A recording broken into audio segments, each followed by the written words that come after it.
Hello everyone. सो आज हम पढ़ने वाले हैं वन डायमेंशनल एरे और फंक्शन के बारे में। इसमें हमें दो केस पढ़ने होंगे।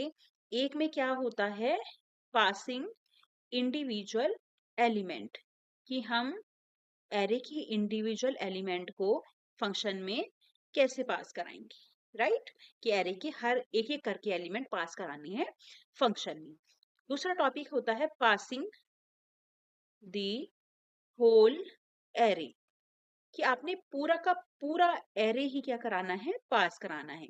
एक एक करके एलिमेंट को पास नहीं कराना है, पूरा एरे हमें क्या कराना है, पास कराना है।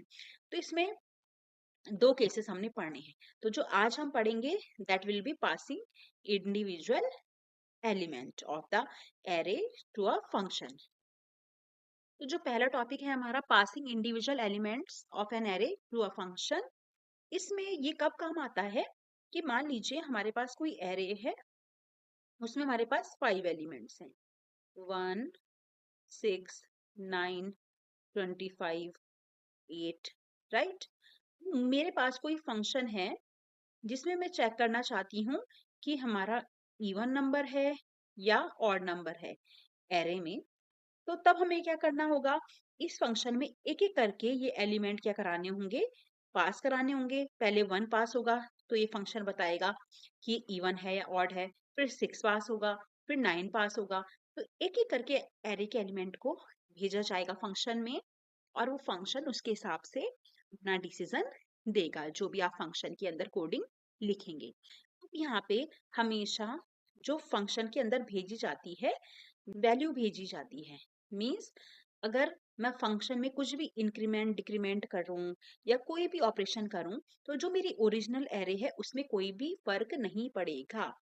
ठीक है, ओरिजिनल एरे में सिर्फ तब फर्क पड़ता है जब हम क्या पास करते हैं, रेफरेंस, उसका मेमोरी लोकेशन पास करते हैं, तब क्या पड़ता है, ओरिजिनल एरे में भी फर्क पड़ेगा।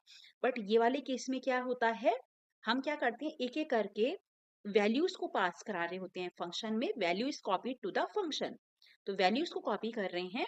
तो जो भी इंक्रीमेंट डिक्रीमेंट कोई भी ऑपरेशन होगा, वो क्या होगा, ओरिजिनल एरे को इफेक्ट नहीं करेगा। तो इसको एक प्रोग्राम के थ्रू देखते हैं। So this is our header file. अब मैं यहाँ पे कोई फंक्शन ले रही हूँ, ठीक है, जिसका नाम है चेक, और यहाँ पे मैं इसको डिक्लेयर करने वाली हूँ फंक्शन डिक्लेरेशन। तो ये चेक करेगा कि कोई भी नंबर जो है वो इवन है ऑड है। सपोज n कोई नंबर है जो कि क्या है, इंटीजर। तो ये चेक फंक्शन क्या चेक करेगा कि जो इंटीजर है n वो इवन है ऑड, और वो रिजल्ट प्रिंट करा देगा। तो इसका रिटर्न टाइप क्या रहेगा फंक्शन का, वॉइड। ठीक है, तो यहाँ पे मैंने फंक्शन डिक्लेयर कर दिया। डेफिनेशन में इसकी बाद में प्रोवाइड करूंगी। इसके अंदर मेरी कोई एरे है a, जिसका साइज है सपोज 6, और यहाँ पे मुझे ये यूजर से लेने हैं, तो एक i इटरेशन के लिए हमें वेरिएबल चाहिए होगा।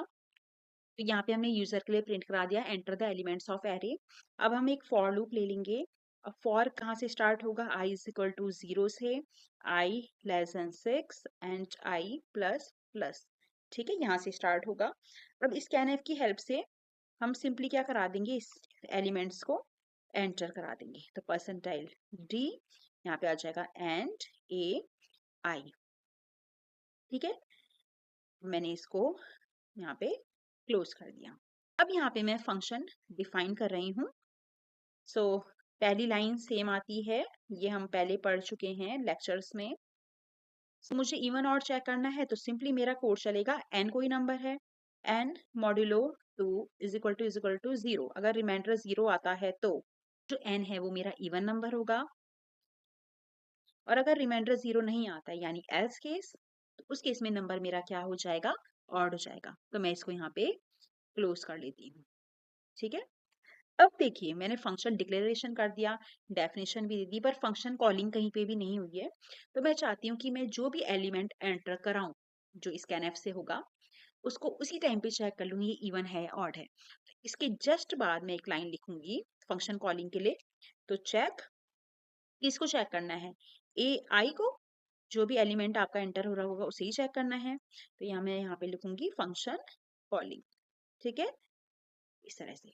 पहले मैं इसको सेव करके और रन कराती हूँ।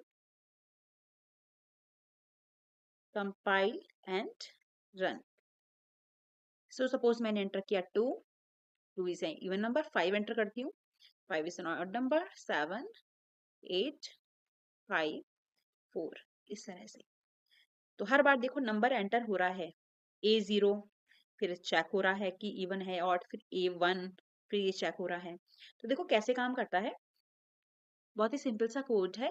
यहाँ पे आप जब भी एलिमेंट एंटर कराएंगे AI, तो सपोज I 0 से स्टार्ट है, तो A0 पे सपोज मैंने एंटर कराया 2, तो ये 2 कहाँ पास हो जाएगा, चेक AI की जगह पे 2।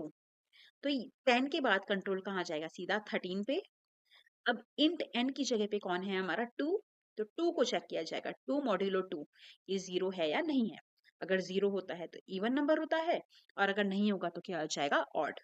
अब जैसे ही ये फंक्शन अपना रोल पूरा कर देगा, तो कंट्रोल वापस मेन के पास चला जाएगा। अब मेन में आपको पता है कि लूप कहाँ तक जाना है, आई की वैल्यू 5 तक जाएगी, ठीक है। तो फिर उसके बाद क्या होगा, A1 वाला एलिमेंट पास होगा कहाँ, चेक इंट n की जगह पे, फिर उसको चेक किया जाएगा। तो एक एक करके जो भी एलिमेंट होंगे वो चेक फंक्शन में पास किए जाएंगे, और चेक वाला फंक्शन जैसे ही इनके लिए इवन ऑड प्रिंट कराएगा तो वापस मेन के अंदर जाएंगे। और कब तक जाएंगे, जब तक कि ये I की वैल्यू क्या है, लेस देन 6। जैसे ये 6 होगी तो प्रोग्राम हमारा क्या हो जाएगा, टर्मिनेट हो जाएगा। तो जब भी हमें एक एक करके एरे के एलिमेंट को चेक करना होता है, या कुछ भी हमें परफॉर्म करना है, इस तरह से हमें इंडिविजुअल एरे एलिमेंट्स को पास कराना होता है किसी भी फंक्शन में। So hope you understand this concept. Thank you for watching this video. Do like, share and subscribe my channel.